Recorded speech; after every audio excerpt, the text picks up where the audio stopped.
মৰমৰ ছাত্ৰ ছাত্ৰীসকল এই ভিডিঅ'টোত লৈ আহিছোঁ ক্লাছ 9ৰ ফাৰ্ষ্ট ইউনিট টেষ্ট অসমীয়াৰ সিলেবাস অৰ্থাৎ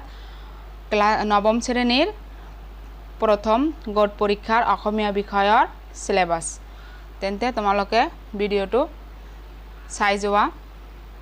মই কৈ দি আছোঁ চোৱা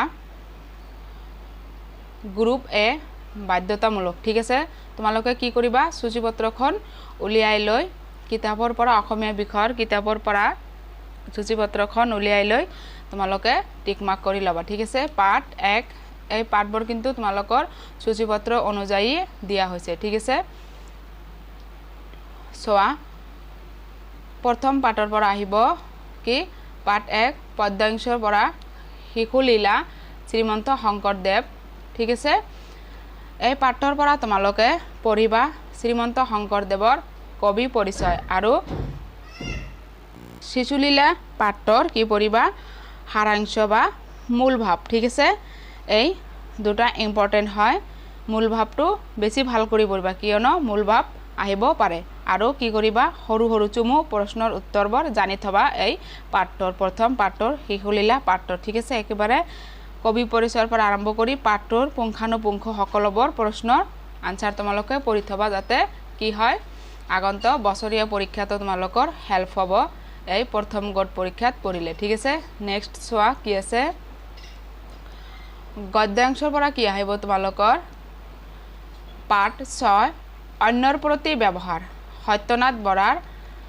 আৰু পাঠ 7 সময় নীলমণি ফুকন জ্যেষ্ঠ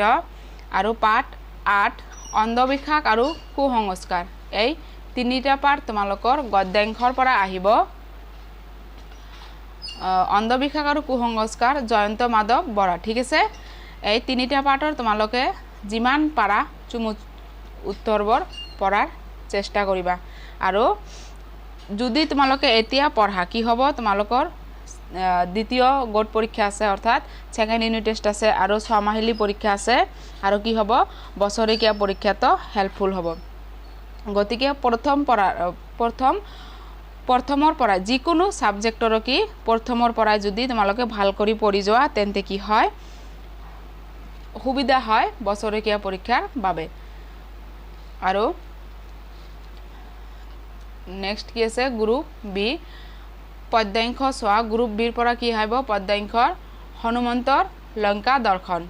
পাঠ 13 ঠিক আছে মাধৱ কন্দলিৰ হয় তোমালোকে এই পাঠৰ মূল ভাৱ পঢ়িবা আৰু কবিৰ পৰিচয় পঢ়িবা লগতে সৰু সৰু কোৱেশ্চন আনসাৰ ব্যাখ্যা এইবোৰ পঢ়ি থবা আৰু এটা কথা কওঁ তোমালোকক এই প্ৰথম পাঠটো যি ক'লো শিশুলীলা এই পাঠৰ কি ব্যাখ্যাবোৰ পঢ়ি থবা এটা ব্যাখ্যা আহিব পাৰে ঠিক আছে আহক বা নাহক মুঠতে কি হ'ব তোমালোকৰ যে কি বছৰীয়া পৰীক্ষাত হেল্পফুল হ'ব এতিয়াৰ পৰা যদি প্ৰিপাৰেচন লোৱা ফুলফিল বাবে ঠিক আছে আৰু ইয়াতে তোমালোকক এটা সৰু ৰিকুৱেষ্ট কৰি আছো যে যদি ভিডিঅ'টো তোমালোকৰ বাবে অসমীয়া সিলেবাসটো সম্পূৰ্ণকৈ বুজি পাইছে এই ভিডিঅ'টো হেল্পফুল হৈছে তেন্তে লাইক কৰিবা বন্ধু বান্ধৱীৰ লগত শ্বেয়াৰ কৰিবা যাতে তোমাৰ বাকি বন্ধু বান্ধৱীৰো হেল্প হয় আৰু কি কৰিবা কমেন্ট কৰি জনাবা ঠিক আছে আৰু এটা লগতে সৰু ৰিকুৱেষ্ট যদি তোমালোকে মোৰ চেনেলটো এতিয়ালৈকে সাবস্ক্ৰাইব কৰা নাই আজি প্ৰথমবাৰৰ বাবে আহিছে তেন্তে প্লিজ সাবস্ক্ৰাইব কৰি অল বেল আইকনত ক্লিক কৰিবা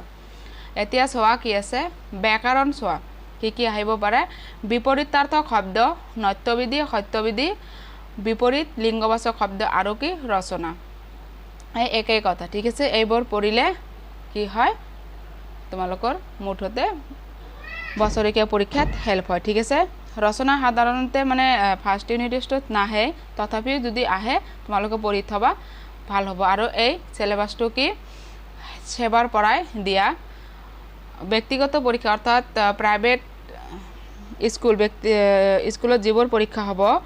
প্ৰাইভেট স্কুলত সেই স্কুলবোৰত অলপ হাল হলনি হ'ব পাৰে ঠিক আছে দুটা পাঠ হাল হলনি হ'ব পাৰে বাকিবোৰ একে থাকিব ব্যাকৰণ এইবোৰ হ্যাঁ নেক্সট চোৱা দ্ৰুত পাঠত কি আছে বৈচিত্ৰ্যময়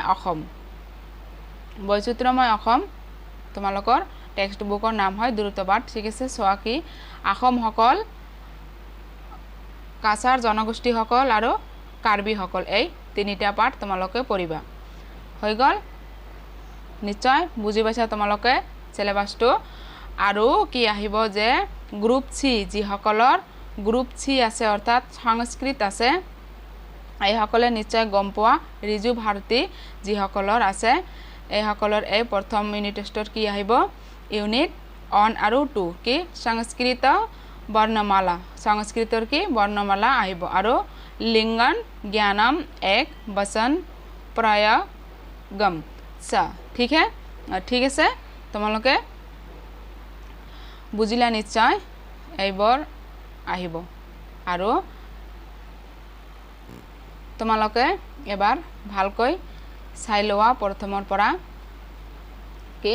পাঠ 1 শিশুলীলা শ্ৰীমন্ত শংকৰদেৱৰ গ্ৰুপ এৰ পৰা বাধ্যতামূলক ঠিক আছে তোমালোকৰ ক্লাস 9 ৰ ফাৰ্স্ট ইউনিট টেষ্টৰ অসমীয়া সিলেবাস গদ্যাংকৰ পৰা কি আহিব অন্যৰ প্ৰতি ব্যৱহাৰ সত্যনাথ বৰাৰ পাঠ 7 সময় নীলমণি ফুকন জ্যেষ্ঠ পাঠ 8 অন্ধবিশ্বাস আৰু কুসংস্কাৰ জয়ন্ত মাধৱ বৰাৰ গ্ৰুপ বি এটা পাঠে আহিব পাঠ 13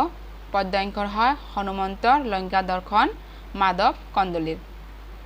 আৰু ব্যাকৰণ চোৱা বিপৰীতাৰ্থ শব্দ নত্যবিধি সত্যবিধি বিপৰীত লিংগবাচক শব্দ আৰু ৰচনা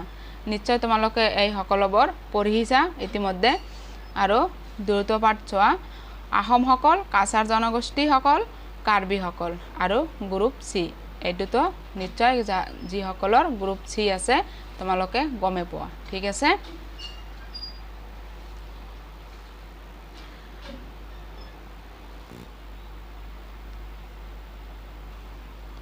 নিশ্চয় তোমালোকে সিলেবাসটো সুন্দৰকৈ বুজি পালা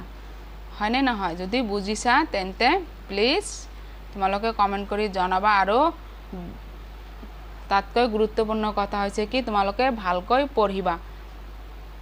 ভালকৈ পঢ়িলে কি হ'ব পৰীক্ষাত ভালকৈ লিখিব পাৰিবা তোমাৰ লগতে তোমাৰ পৰিয়াল তোমাৰ দেশৰ তোমাৰ ঠাইৰ সকলোৰে কি সুনাম হ'ব বুজিছা যিসকলে পঢ়াশুনাত এলেহুৱা তোমালোকে আজিৰ পৰাই সতৰ্ক হোৱা এলেহুৱা নকৰিবা পঢ়াশুনাৰ লগত কেতিয়াও এলেহুৱা কৰিব নাপায় আৰু তোমালোকৰ বন্ধু বান্ধৱীৰ লগত ভিডিওটো শেয়াৰ কৰিবা যদি ভিডিওটো ভাল পাইছা এটা লাইক কৰি দিয়া যদি এতিয়ালৈকে লাইক কৰা নাই আৰু কমেন্ট বক্সত গৈ কমেন্ট কৰিবা মই এই সিলেবাসটো PDF লিংক ডেসক্ৰিপচন বক্সত দি দিম তোমালোকে তাৰ পৰা চাই ল'ব পাৰিবা হৈ গ'ল আজিৰ এই ভিডিওটো ইয়াতে সমাপ্ত কৰিলো থ্যাংক ইউ ভিডিওটো সম্পূৰ্ণকৈ চোৱাৰ বাবে